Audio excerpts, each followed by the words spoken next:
हरिओम, ओम आनंद ma'am, Om Shanti ma'am, ओम ज्ञान ma'am, आप सभी दर्शकों का हमारे चैनल पर स्वागत है। आज हम लोग बीएड थर्ड सेमेस्टर के अंतर्गत समावेशी अधिगम के कक्षा के निर्माण में आने वाली बाधाओं के विषय में अध्ययन करेंगे। समावेशी अधिगम का तात्पर्य ही होता है कि विभिन्न प्रकार के बालकों को एक साथ समान कक्षा में शिक्षण कार्य करते हुए समान पाठ्यक्रम या समान विषय वस्तु को पढ़ाने से है या अधिगम कराने से लिया जाता है। अब बात रह गई ये कि जब बालकों की का स्वरूप, बालकों का स्वभाव और बालकों की जो विभिन्न योग्यताएं क्षमताएं हैं, उन सभी योग्यताओं क्षमताओं में एक साथ पढ़ाने में कौन कौन सी बाधाएं आती हैं। निश्चित रूप से जैसे स्वाभाविक रूप से आप देखिए, जैसे प्रतिभाशाली बालक है तो जल्दी सीखेगा, मंदबुद्धि बालक है तो धीरे से सीखेगा, विकलांग बालक है तो प्रयोग करने में या कहीं आने जाने में, शैक्षणिक संबंधी गतिविधियों में उसमें दिक्कत होगी तो उसके सीखने की गति कुछ और होगी।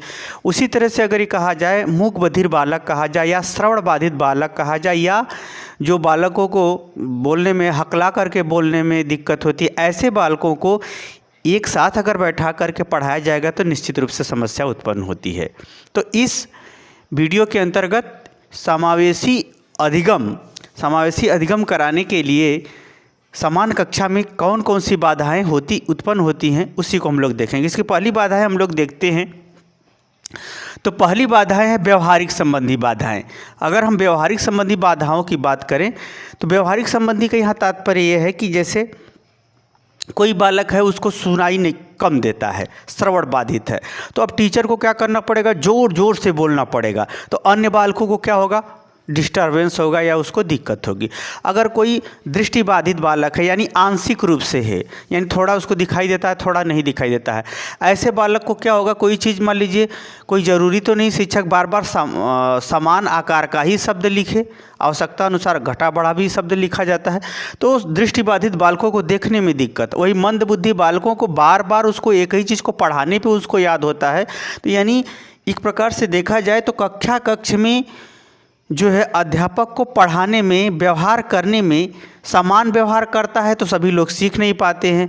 विशेष व्यवहार विशेष बालकों को ध्यान में रख के करता है तो जो अन्य बालक हैं उनको समस्या उत्पन्न होती है। इस प्रकार से अगर देखें तो व्यवहारिक समस्याएं या व्यवहारिक बाधाएं समावेशी अधिगम रूपी कक्षा के निर्माण में सामान्य रूप से देखी जाती है कि व्यवहार करने, किस तरह से व्यवहार किया जाए, क्योंकि अगर विभिन्नता है तो व्यवहार में विभिन्नता तो रखना ही पड़ेगा। जब व्यवहार में विभिन्नता रखा जाएगा यानी बालकों की योग्यता क्षमता और उनकी गतिविधियों एवं स्वरूपों के अनुसार अगर आप व्यवहार में विशिष्टता रखते हैं तो जो दूसरे बालक हैं उनको समस्या उत्पन्न होगी। इस प्रकार से ये देखा जाता है कि समावेशी अधिगम के कक्षा के निर्माण में शिक्षक के व्यवहार संबंधी बाधाएं, वही बालकों के साथ भी व्यवहार संबंधी समस्याएं उत्पन्न होती। जैसे प्रतिभाशाली बालक है तो सामान्य बालकों के संग नहीं रहना चाहेगा, वो सोचेगा प्रतिभाशाली वाले बालक के संग रहे। उसी तरह से सामान्य बालक है, मंदबुद्धि वाले बालक के संग नहीं रहना चाहेगा, उसको वहाँ से डिस्टर्बेंस होता है। तो और इसी तरह से अगर देखा जाए तो बालकों के दृष्टिकोण से यानी अधिगमकर्ता के दृष्टिकोण से और अध्यापक द्वारा शिक्षण अधिगम प्रक्रिया के दौरान होने वाले विभिन्न व्यवहारों के दृष्टिकोण से भी यह बाधाएं देखी जाती है। अगर हम दूसरी बाधा की बात करें तो दूसरी बाधा है शारीरिक बाधाएं। शारीरिक बाधाएं बहुत महत्वपूर्ण होती हैं। शारीरिक बाधाएं कहा जाता है स्वस्थ शरीर में स्वस्थ मस्तिष्क का विकास होता है, सिंपल सी बात कही जाती है। अब शारीरिक संबंधी यहाँ बाधाओं का ये तात्पर्य है कि विकलांग बालक, शारीरिक रूप से विकलांग बालक या हाथ से विकलांग बालक है तो उसको लिखने में समस्या होगी। शारीरिक रूप से विकलांग बालक है तो उसको आने जाने में दिक्कत होगी, बैठने उठने में उसको दिक्कत होगी। और अगर कहीं भ्रमण करके या कोई प्रायोगिक कार्य करना है तो जो विभिन्न प्रकार के बालक है जो नहीं सुन पाया है उसको उसमें दिक्कत आएगी। यानी शारीरिक समस्या के कारण से सुन नहीं पाया इसलिए उसको भी दिक्कत होगी। शारीरिक रूप से विकलांग बालक उसको भी दिक्कत होगी। कहीं घूमने के लिए आना जाना है तो शारीरिक रूप से विकलांग बालकों को दिक्कत होगी। प्रोजेक्ट का कार्य है तो जो प्रोजेक्ट को ज़्यादा प्रतिभाशाली बालक है तो प्रोजेक्ट के कार्य को अच्छे से कर लेगा। सामान्य बालक है तो उसको एक दो बार प्रयोग या क्षेत्र में जाकर के कार्य संबंधी गतिविधियों को उसको करने में थोड़ी दिक्कत आएगी। इस प्रकार से हम कहेंगे अगर प्रशिक्षण देना है तो विकलांग बालकों को अलग समस्या होगी, मंदबुद्धि बालकों को अलग समस्या होगी। यानी हम कहने का मतलब ये है कि शारीरिक विभिन्नता के कारण शरीर में विभिन्न क्षमता और विभिन्न विभिन्न योग्यता के कारण से क्या होता है, सीखने में या पढ़ने लिखने में या कोई कार्य करने में यह शारीरिक बाधा उत्पन्न होती है, या अध्यापक द्वारा इन शारीरिक बाधाओं के कारण से अधिगम में समस्या उत्पन्न होती है, अध्यापक को सिखाने में दिक्कतें उत्पन्न होती थी। ये भी बाधाएं देखी जाती हैं समावेशी अधिगम के लिए कक्षा के निर्माण में। तीसरा अगर बाधाएं देखा जाए तो ये सबसे महत्वपूर्ण, ये सबसे ज़्यादा बाधाएं देखी जाती है, क्योंकि अब कैसा पाठ्यक्रम का निर्माण करें कि जो सबके लिए सूटेबल हो, प्रतिभाशाली के लिए, सामान्य बालक के लिए, मंदबुद्धि बालक के लिए, मानसिक रूप से थोड़ा विकलांग बालक के लिए, या अपराधी बालक के लिए, या संवेगात्मक बालक के लिए।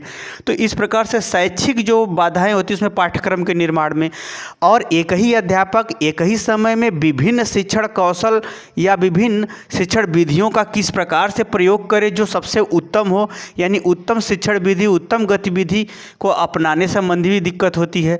और अगर कठिनता स्तर की बात किया जाए तो सामान्य बालकों से अगर नीचे के बालकों को देखेंगे तो कठिनता स्तर कुछ और होगा, लेकिन सामान्य बालकों से प्रतिभाशाली वाले बालकों को देखेंगे तो कठिनता स्तर कुछ और निर्धारित करना पड़ेगा। इस प्रकार विषय वस्तु का यानी शिक्षा में कठिनता स्तर क्या क्या स्वरूप बने, इसको भी निर्धारित करने में काफ़ी दिक्कतें आती हैं, बाधाएं आती हैं। उसी तरह से अगर मूल्यांकन की बात करें तो प्रतिभाशाली बालक जिस प्रश्न का उत्तर देता है वो उसके लिए वह सामान्य होता है, परंतु मंदबुद्धि बालक के लिए या सामान्य बालक के लिए वही उत्तर विशेष हो जाता है। तो मूल्यांकन किस प्रकार से करें, पुनर्बलन कौशल किस प्रकार से करें, यानी एक प्रकार से हम कहें कि किसी चीज़ को अगर समझाना है, किसी बारे में समझाना है, अवधारणा किसी क्रिया या गतिविधि के पीछे क्या सोच है, क्या तर्क है, क्या आधार है, ये अगर समझाना है तो प्रतिभाशाली वाला बालक तो जल्दी समझ जाएगा। सामान्य और मंदबुद्धि बालकों को थोड़ी दिक्कत होती है, या पिछड़े हुए बालकों को थोड़ी दिक्कत होती है।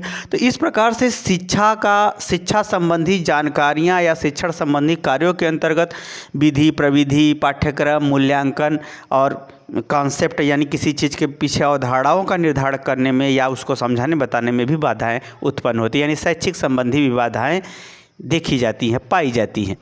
वहीं अगर हम अधिगम संबंधी बाधाएं का मतलब यहाँ यह है कि जैसे बालक है, वास्तव में अधिगम जो है बुद्धि, आपके बालकों में विभिन्न प्रकार के बालक है तो बुद्धि क्षमता भी विभिन्नता होती, इसलिए भी बाधाएं होती हैं कि सब लोग एक साथ एक ही बार में सीख लें, ऐसा संभव नहीं होता। दूसरी बात रुचि, अगर बुद्धि है, अगर बालक रुचि नहीं ले रहा है तो भी नहीं सीख पाएगा। अगर रुचि है, अगर वो ध्यान नहीं दे रहा है शिक्षक द्वारा बताई हुई ज्ञान की या व्यवहार की या क्रिया की को बातें अगर ध्यान नहीं दे तो भी नहीं सीख पाता है। यानी हम ये कहें कि अधिगमकर्ता जो बालक है उसको भी सीखने संबंधी बाधाएं उत्पन्न होती हैं। बुद्धि में विभिन्नता, रुचि में विभिन्नता कारण से, ध्यान में विभिन्नता के कारण से क्या होती हैं, समावेशी कक्षा में एक साथ सीख लेने में उनको क्या होती है, बाधाएं उत्पन्न होती है। वहीं अगर दूसरी बात देखा जाए तो जैसे कुछ बालक होते हैं सहयोग करते हैं, कुछ अध्यापक होते हैं सहयोग करते हैं, उसके माध्यम से बच्चे सीख लेते हैं, या कुछ इस तरह से परिवेश, घरेलू परिवेश को निर्देश दे दिया जाता है, अभिभावकों को निर्देश दे दिया जाता है, विद्यालयों में भी निर्देशों का अगर पालन किया जाता है तो कुछ ऐसे बालक भी इस परिस्थितियों के माध्यम से भी सीखते हैं। यानी कहने का हमारा मतलब ये है कि जो अधिगम करने की जो विभिन्न योग्यताएं, क्षमताएं हैं, उनमें विभिन्नता के कारण से एक समान, एक साथ, एक ही बार में अध्यापक सिखा ले ऐसा संभव नहीं होता। इसलिए अधिगम संबंधी बाधाएं भी देखी जाती हैं जो अधिगमकर्ता की विलक्षणता के कारण से होती हैं। पांचवा है प्रशिक्षित अध्यापक संबंधी बाधाएं। आप ये जान लीजिए कि जो समावेशी कक्षा है इसके अंतर्गत जो विभिन्न प्रकार के बालक है, जैसे मूक बधिर बालक जिसको ओठों और हाथों के संचालन, आँखों के संचालन के माध्यम से ज़्यादा पढ़ाने पर बल दिया जाता है।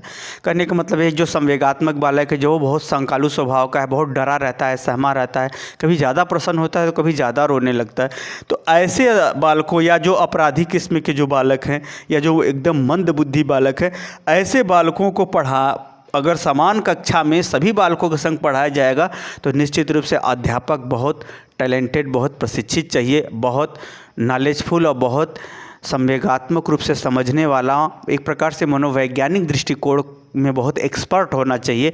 तब जा कर के सभी बालकों को एक साथ समझाया, पढ़ाया, बताया जा सकता है। तब समावेशी कक्षा के माध्यम से उसे समाज की मुख्य धारा से जोड़ा जा सकता है। परंतु बात यह है कि इस प्रकार के अध्यापक जो है हज़ारों में 1, 2, 4% मिलते हैं। और जबकि जनसंख्या के हिसाब से देखा जाए तो ऐसे अध्यापक बहुत कम है। इस प्रकार से अगर देखें तो विशेष प्रकार के प्रशिक्षित अध्यापक आज भी भारत की जनसंख्या या भारत में बालकों की जो शिक्षा के अंतर्गत मूल्यांकन हुआ है उनके दृष्टिकोण से बहुत कम है, जिसके वजह से जो है शिक्षण संबंधी या अध्यापकों के प्रशिक्षण संबंधी बाधाएं उत्पन्न होती हैं या नहीं प्रशिक्षित ले पाते, जिसके वजह से समावेशी कक्षा का स्वरूप व्यवस्थित नहीं बन पाता। यह भी बाधाएं देखी जाती। मुझे उम्मीद है कि आप समझ गए होंगे कि समावेशी अधिगम के अनुकूल कक्षा के निर्माण में बाधाएं किस प्रकार आती हैं और इन बाधाओं का स्वरूप क्या है और इन बाधाओं का अर्थ भी आप समझ गए हैं तो कमेंट बॉक्स में ज़रूर बताइए।